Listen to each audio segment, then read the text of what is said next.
कार्यक्रम के आज के समारोह में मंच पर उपस्थित प्रदेश शासन में मेरे सहयोगी मंत्री डॉक्टर अरुण कुमार सक्सेना जी, श्री केपी मलिक जी, लोकप्रिय सांसद श्री रवि किशन जी, लोकप्रिय विधायक श्री विपिन सिंह जी, श्री महेंद्र पाल सिंह जी, श्री प्रदीप शुक्ला जी, विधान परिषद सदस्य डॉक्टर धर्मेंद्र सिंह जी, महापौर श्री सीताराम जायसवाल जी, अपर मुख्य सचिव पर्यावरण वन एवं जलवायु परिवर्तन विभाग श्री मनोज सिंह जी, प्रधान मुख्य वन संरक्षक और विभागाध्यक्ष उत्तर प्रदेश श्रीमती ममता संजीव दुबे जी, प्रधान वन संरक्षक वन्य जीव श्री केपी दुबे जी, सलाहकार जैव विविधता राष्ट्रीय स्वच्छ गंगा मिशन नई दिल्ली डॉक्टर संदीप बेहरा जी, आज के इस कार्यक्रम में उपस्थित है शहीद अस्फाउल्लाह खां प्राणी उद्यान से जुड़े हुए सभी अधिकारीगण, प्रशासन और वन विभाग से जुड़े हुए सभी अधिकारी और उससे जुड़े हुए सभी संस्थाएं, उपस्थित भाइयों बहनों, आज विजयादशमी का पावन पर्व है और साथ ही साथ वन्य जीव सप्ताह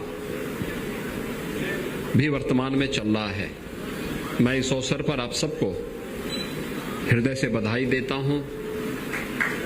विजयादशमी का यह पर्व हम सबके जीवन में इसी प्रकार की समृद्धि और खुशहाली लाता रहे।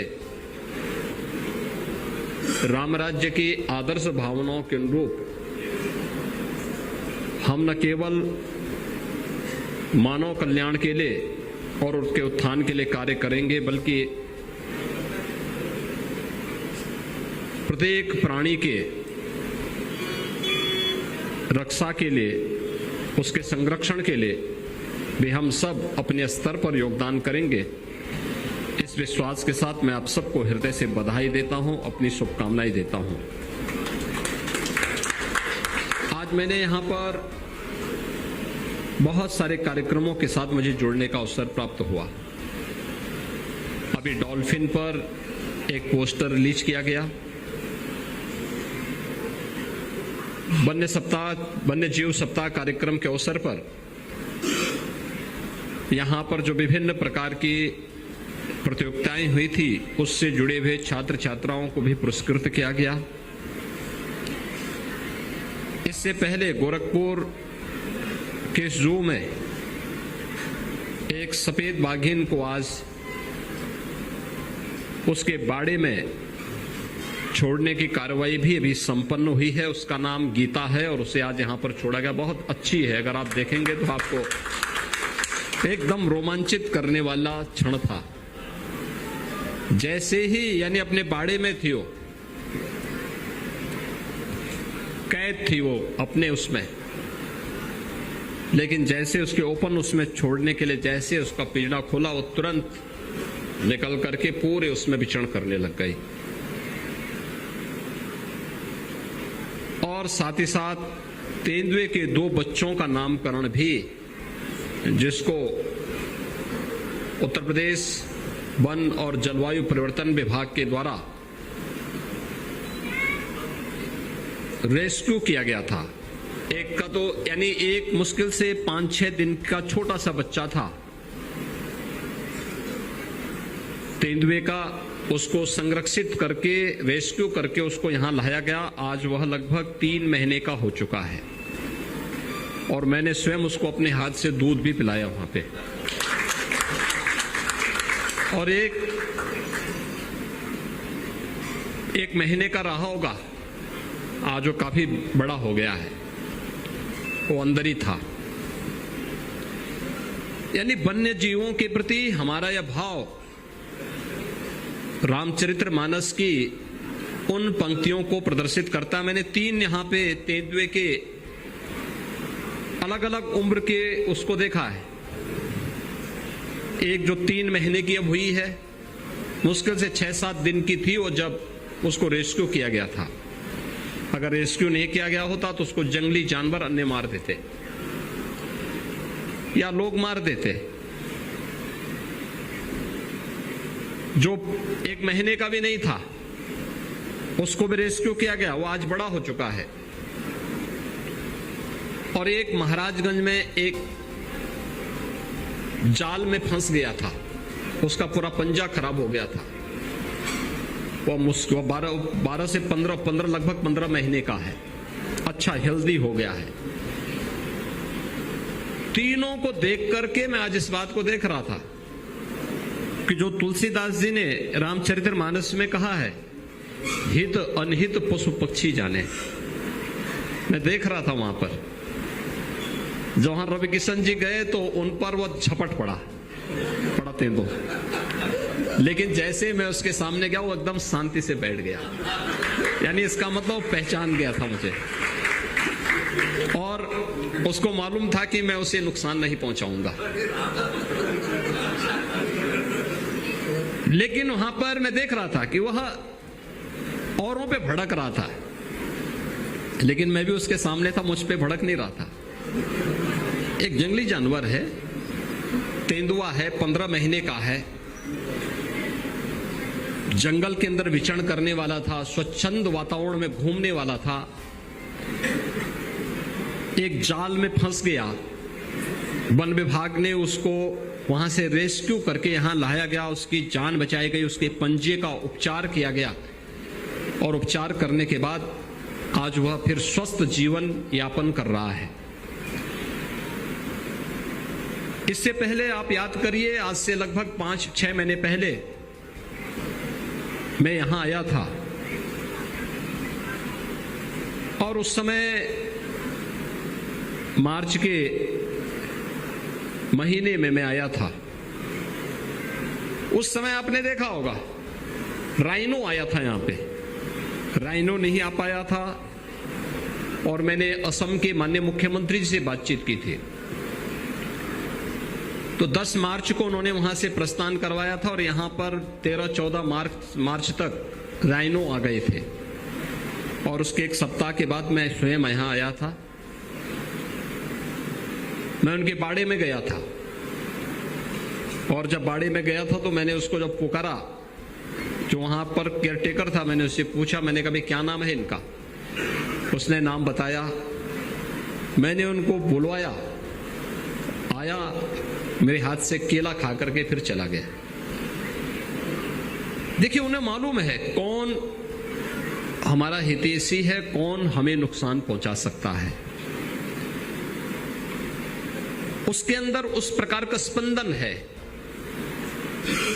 जो उसे अपने हित और अनहित दोनों के बारे में जानकारी देता है। और आज विजयादशमी का पर्व है।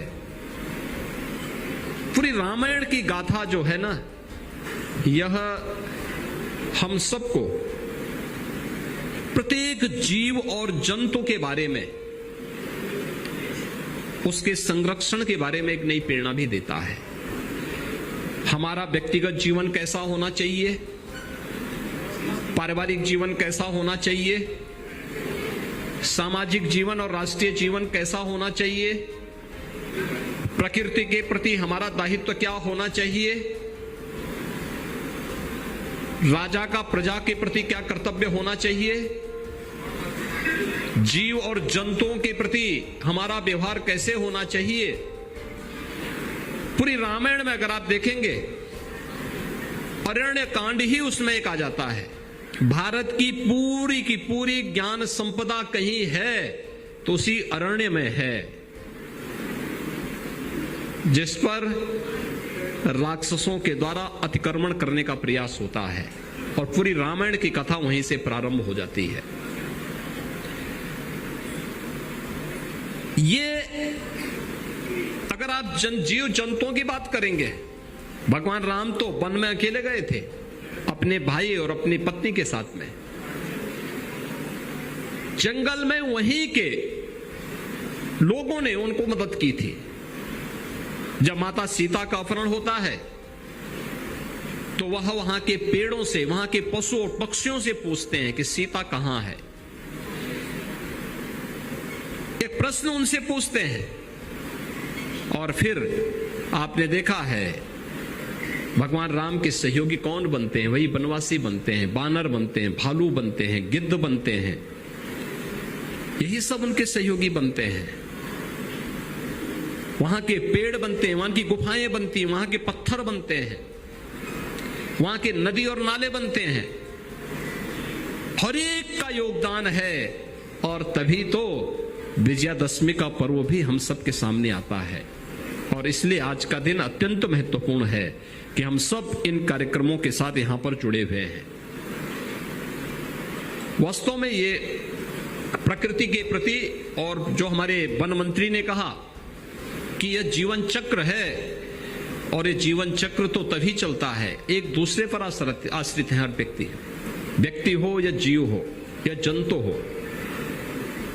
ये पूरी जीवन चक्र किस प्रकृति के नियमों के अनुरूप जब चलेगा तभी मनुष्य भी संरक्षित रहेगा और साथ साथ जीव और जंतु के सुरक्षित रहने पर ही हर एक व्यक्ति की सुरक्षा है।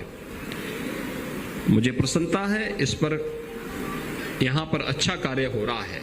राज्य सरकार ने इस दिशा में अपने प्रयास आगे बढ़ाए हैं। हम लोगों ने लखनऊ में प्रदेश का पहला नाइट सफारी हम लोग लखनऊ में स्थापित करने की कार्रवाई को आगे बढ़ा रहे हैं। यह नाइट सफारी प्रदेश के अंदर न केवल मनोरंजन के लिए, इको टूरिज्म को और वन्य जीवों के प्रति आम जन के मन में एक सम्मान का भाव पैदा हो, जागरूकता पैदा हो, उस दृष्टि से आवश्यक होगा, बल्कि स्कूली बच्चों के ज्ञान वर्धन का भी एक माध्यम बनेगा। लखनऊ में हम लोग कार्य प्रारंभ करने जा रहे हैं। रानीपुर में अभी हम लोगों ने टाइगर रिजर्व की घोषणा की है। ये चित्रकूट के पास पड़ता है, बड़ा क्षेत्र है, जंगली क्षेत्र है। भगवान राम वनवास काल में सर्वाधिक समय इसी क्षेत्र में निवास किए थे। अमानगढ़ बिजनौर के पास, कालागढ़ रामनगर से जुड़ा हुआ पूरा क्षेत्र, इसे भी हम बहुत जल्दी इको टूरिज्म के एक नए स्पॉट के रूप में विकसित करने जा रहे हैं। अन्य तमाम क्षेत्रों में भी हमारे कार्यक्रम आगे बढ़ने जा रहे हैं। रेस्क्यू सेंटर हमारे स्थापित होने जा रहे हैं। आप सोचिए कि आज तक हम लोग नहीं कर पाए, गिद्ध समाप्त हो रहे हैं और सोहगी बरवा महाराजगंज में हम लोग गिद्ध संरक्षण के भी एक रेस्क्यू सेंटर को आगे बढ़ा चुके हैं।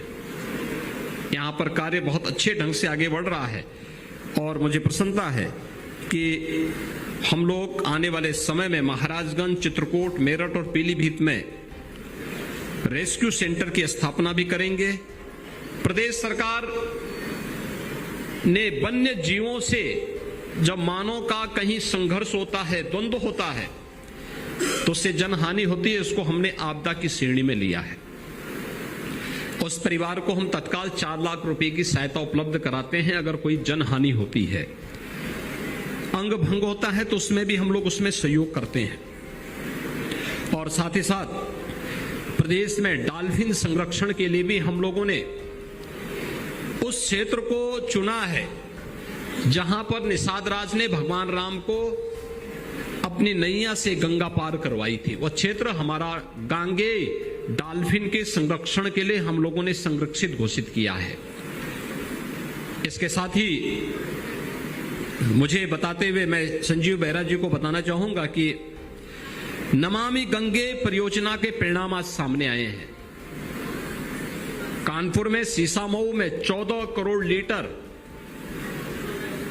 यानी 14 MLD जो शिविर गिरता था, गंगा में आज एक बूंद नहीं गिर रही है। आज वहां पर जो शिविर गिरता था, आज वो सेल्फी पॉइंट बना हुआ है। जाजमऊ में इतना, जो वहां पर कानपुर में चमड़े का उद्योग था, उसका इतना कचरा गिरता था, इतना जहरीला होता था, एक भी जलीय जीव नहीं बचा था। आज उसे नियंत्रित किया गया है। आज वहां पर जलीय जीव फिर से पैदा हो गए हैं, फिर से दिखाई देने लग गए हैं। नमामि गंगे परियोजना का परिणाम है 2019 में प्रयागराज कुंभ स्वच्छता के नए मानक के साथ वैश्विक मंच पर अपनी एक नई आभा के साथ भव्य और दिव्य कुंभ के रूप में स्थापित हुआ। और यही नहीं, मैं विगत वर्ष जब काशी में था, इसी सीजन में वहां पर मुझे देखने को मिला डॉल्फिन फिर से गंगा में दिखाई दे रहे थे। डॉल्फिन फिर से गंगा में दिखाई दे रहे हैं और काशी के पास, मिर्जापुर प्रयागराज के पास डॉल्फिन फिर से दिखाई दे सकते हैं, हम देख सकते हैं। और मैं इस बात के लिए आश्वस्त करता हूं कि डॉल्फिन के संरक्षण के लिए जो कदम बढ़ाए गए हैं ये अभिनंदनीय है। हमें इस दिशा में और भी अच्छे प्रयास करने चाहिए। यहां पर जो अच्छे कार्य हो रहे हैं उसको और गति देने की आवश्यकता है। और मैं इस बात के लिए यहां पर कहूंगा, दौसा में वन विभाग से इस बारे में कहूंगा, एक बात जो अक्सर आती है कि यहां पे इन वन्य जीवों के उपचार और संरक्षण के लिए जो चिकित्सक, वेटनरी चिकित्सक यहां पे लगते हैं, उनका अभी तक कोई कैडर डिफाइन नहीं हो पाया है। वन विभाग को इनके कैडर को यहां पर व्यवस्थित रूप से आगे बढ़ाना चाहिए, जिससे उनको प्रमोशन की संभावनाओं को आगे बढ़ाया जा सके और वन्य जीवों के लिए हम उनका बेहतर उपयोग कर सकें। इस दिशा में एक प्रयास होना चाहिए।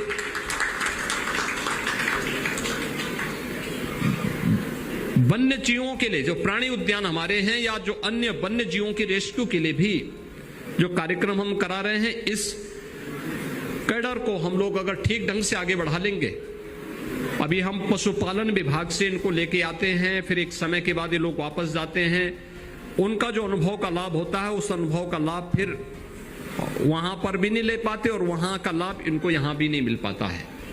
हमें इसे डिफाइन करना होगा, इसको अलग से वन विभाग के अधीन ही लेकर के इस कार्यक्रम को आगे बढ़ा करके वन्य जीवों के लिए अलग से ही एक व्यवस्था बनानी चाहिए, जिससे वन्य जीव, पक्षी हो, उन सभी को हम उसके साथ संरक्षित करने का कार्य कर सकें। इस दिशा में बहुत अच्छे कार्य करने को आगे बढ़ाने की आवश्यकता। वन विभाग ने विगत 5 वर्ष में हम लोगों ने प्रदेश में 100 करोड़ वृक्ष लगाए हैं। दुनिया के अंदर सबसे अधिक वृक्षारोपण का कार्यक्रम अकेले उत्तर प्रदेश ने किया और इस वर्ष भी 35 करोड़ वृक्षारोपण का कार्यक्रम वन विभाग ने प्रदेश भर में किया है। इन वनों के वृक्षारोपण के लिए किए गए प्रयास को हमें और आगे बढ़ाने की आवश्यकता है। एक एक पेड़ की कीमत होनी चाहिए, यानी उसको संरक्षण हमें करने का कार्य अपने ऊपर लेना होगा। अभी जब हम आ रहे थे, कितना घना हमें वहां पर आच्छादन वन का देखने को मिला था, बहुत अच्छा लग रहा था वहां पर। सांसद जी तो पहली बार वहां गए, देख रहे थे। हाँ, पिछवाड़ा वाला जो हिस्सा था, बहुत अच्छा हमें लग रहा था। और मैं चाहूंगा कि हम लोगों को इसी पर, क्योंकि अच्छा पर्यावरण हमारे स्वास्थ्य के लिए भी अनुकूल होगा और प्रकृति की जो ग्लोबल वार्मिंग की समस्या आ रही, आप देख रहे होंगे इतनी मौसम से सुबह से ही कल से ही बारिश पड़ रही है। इतनी बारिश नहीं होनी चाहिए। ये बारिश तो सावन के महीने की बारिश है। अब इस महीने में ये बारिश इस रूप में हो रही है। हमें इन सब के बारे में सोचना चाहिए इस प्रकार की, क्योंकि जब भी प्रकृति के साथ छेड़छाड़ होगा उसके दुष्परिणाम भुगतने पड़ेंगे। हमें प्रकृति के संरक्षण के इस दायित्व को अपने ऊपर लेना पड़ेगा। जीवन चक्र को बनाए रखने के लिए वन्य जीवों के संरक्षण के दायित्व को भी अपने ऊपर लेना होगा। आज का यह प्राणी उद्यान गोरखपुर में किए गए कार्यक्रम, तेंदुए के 2 बच्चों का नामकरण, सफेद बागिन यहां पर पहली बार आई है, उसे उसके पूरे उसमें उसको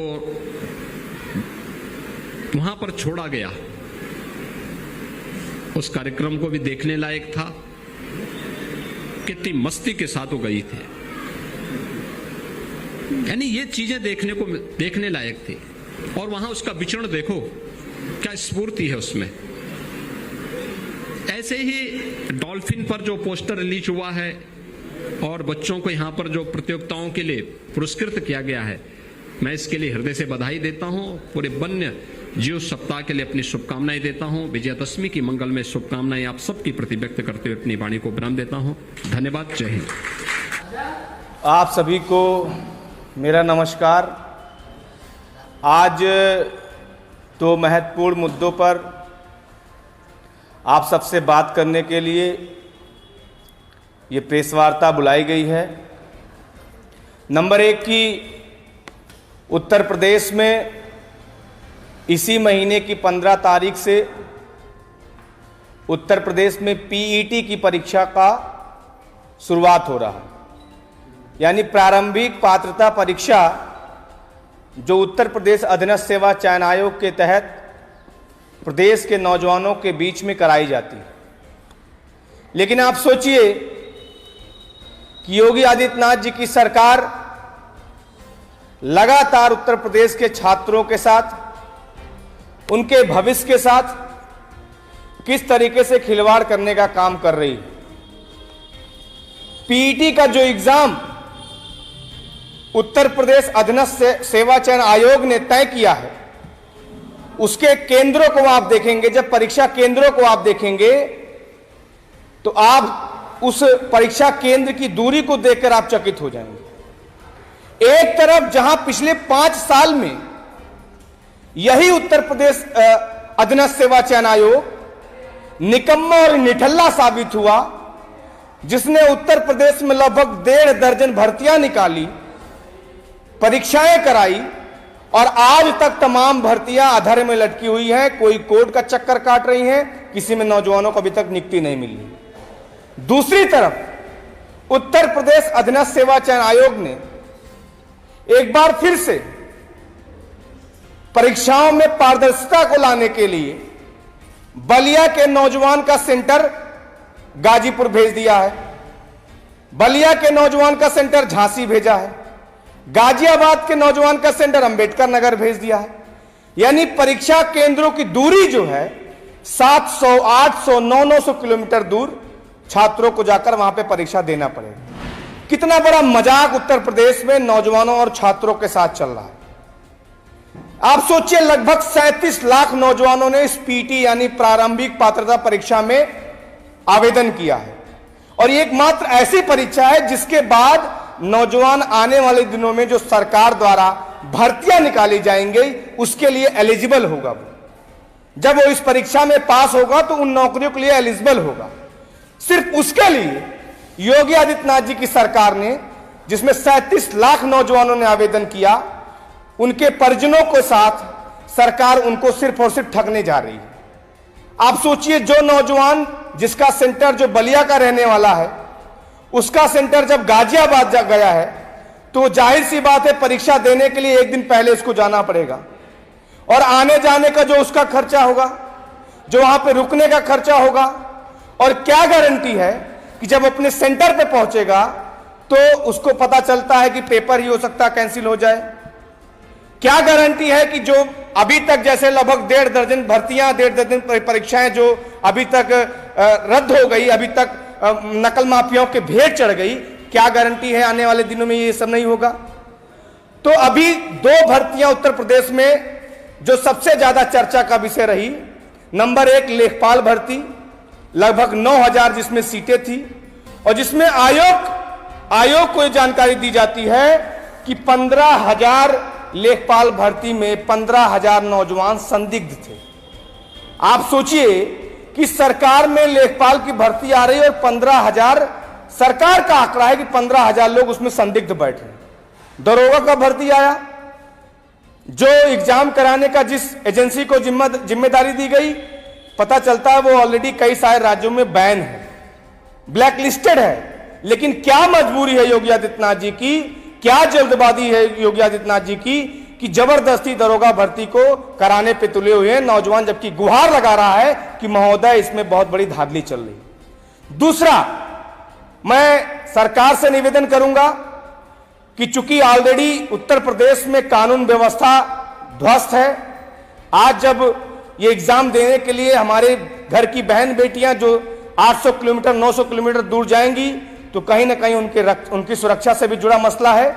इसलिए इस पर सरकार पुनर्विचार करे और जो सेंटर लगभग 700-800 किलोमीटर दूर नौजवानों को भेजा जा रहा है उसको कम करने का प्रयास करे।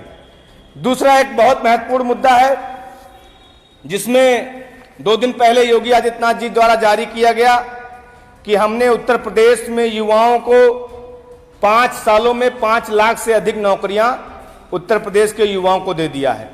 यानी अभी जब उत्तर प्रदेश का चुनाव शुरू हो रहा था तब पर भी सरकार का यही दावा था कि हमने 5 सालों में 5 लाख नौकरियां दे दिया है। अब उसकी सच्चाई हम लोगों ने बारी बारी से बताया कि चाहे वह शिक्षक भर्ती का मसला हो, चाहे दरोगा भर्ती का मसला हो, चाहे यूपी 888 के तहत आने वाली भर्तियों का मसला हो, आज सारी की सारी भर्तियां अधर में लटकी हुई हैं। नौजवान कोर्ट कचहरी का सिर्फ धक्का खा रहा है।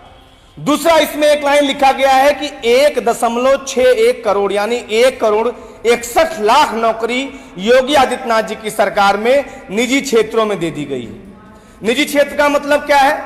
निजी क्षेत्र का मतलब यह है कि वो नौजवान जिसने 5 साल 6 साल 7 साल इलाहाबाद मेरठ दिल्ली में जाकर तैयारी की अपनी सरकारी नौकरी के लिए और उसको नौकरी जब नहीं लगती है, वो नौजवान जो बीटेक करके एमबीबीएस करके लाखों रुपए डुबो के जब सरकार के पास नौकरी लेने आता है और नौकरी उसको नहीं मिलती है, उस नौजवान को सरकार, जब वो नौजवान मजबूरी में आकर एक ई रिक्शा खरीदता है और ई रिक्शा चलाकर अपना भरण पोषण करने का काम कर रहा है सड़कों से, तो योगी आदित्यनाथ जी कह रहे हैं कि ये नौकरी दरअसल इसका श्रेय मुझे जाता है। यानी जो ई रिक्शा चला रहा है अपने परिवार का पेट पालने के लिए, उसकी भी नौकरी का श्रेय योगी आदित्यनाथ जी ले रहे हैं। यानी जिसने 2 जानवर खरीद लिया, 2 भैंस अपने यहां खरीद लिया और 2 लोगों को सुबह शाम उसके रखवाले के लिए लगा दिया, तो वो भी रोजगार योगी आदित्यनाथ जी के खाते में जाता है। ये निजी सेक्टर में बता रहे हैं कि 1 करोड़ 61 लाख नौकरियां हमने उत्तर प्रदेश के नौजवानों को दे दी। अभी जब सरकार बनी तो योगी आदित्यनाथ जी की तरफ से एक बुलेटिन जारी हुआ और उसमें कहा गया कि हमने 100 दिनों में 10,000 नौकरियां दे दी हैं। अब मुझे लगता है सरकार को बने 200 दिन हो गया होगा, तो जाहिर सी बात है योगी आदित्यनाथ जी ने 10,000 और नौकरियां दे दी होगी। तो ये जो आंकड़ा 5 लाख का है, मुझे लगता है कि सरकार से कोई गलती हुई है। 5,20,000 नौकरियां योगी आदित्यनाथ जी ने दी है। लेकिन आज दुर्भाग्य है कि हमारा नौजवान जो सड़कों पर धक्के खा रहा है, जब मुख्यमंत्री जी से मांग करता है कि हमारी जो भर्तियां हुई, हमारी जो परीक्षाएं हैं उसको क्लियर कराने का काम करिए, तो उसके ऊपर योगी आदित्यनाथ जी की सरकार लाठियां चलाती। मैं सरकार से निवेदन करूंगा कि इनके दम पे आपने उत्तर प्रदेश में दोबारा सरकार बनाई है, इन्हीं के कंधे पर बैठ के आप दोबारा सत्ता के शिखर पे पहुंचे हुए हैं। इनके साथ इस तरीके से छलावा करने का काम बंद करिए। उत्तर प्रदेश जो आज एक तरीके से सॉल्वर गैंग का प्रदेश बन चुका है, जहां पर योगी आदित्यनाथ जी की सरपरस्ती में अब उत्तराखंड में भी यहां से सॉल्वर भेजे जाते हैं। हम इतने आगे हो गए हैं कि उत्तराखंड भी हमारे उत्तर प्रदेश के नौजवान सॉल्वर वो उत्तराखंड जा रहे हैं पेपर सॉल्व करने के लिए। तो इस तरीके से जो आज नौजवानों के साथ छलावा हो रहा है, सरकार से अपील करता हूं कि नौजवानों के साथ इस तरीके से बर्ताव करना बंद करिए। वो 100 रुपए 200 रुपए 400 रुपए की कमाई के लिए तरस रहा है, उसको आप 700 किलोमीटर 800 किलोमीटर सेंटर पे भेज रहे हो। आपकी दरअसल ये साजिश है कि नौजवान परीक्षा केंद्र पे ना पहुंचे, और वो आने वाले दिनों में आपकी तरफ से फिर से एक बयान आएगा कि उत्तर प्रदेश में नौकरियां बहुत हैं, भर्तियां बहुत हैं, लेकिन उत्तर प्रदेश का नौजवान उसके लायक नहीं है। तो ये उनके साथ खिलवाड़ करने का काम बंद करिए। बहुत बहुत धन्यवाद।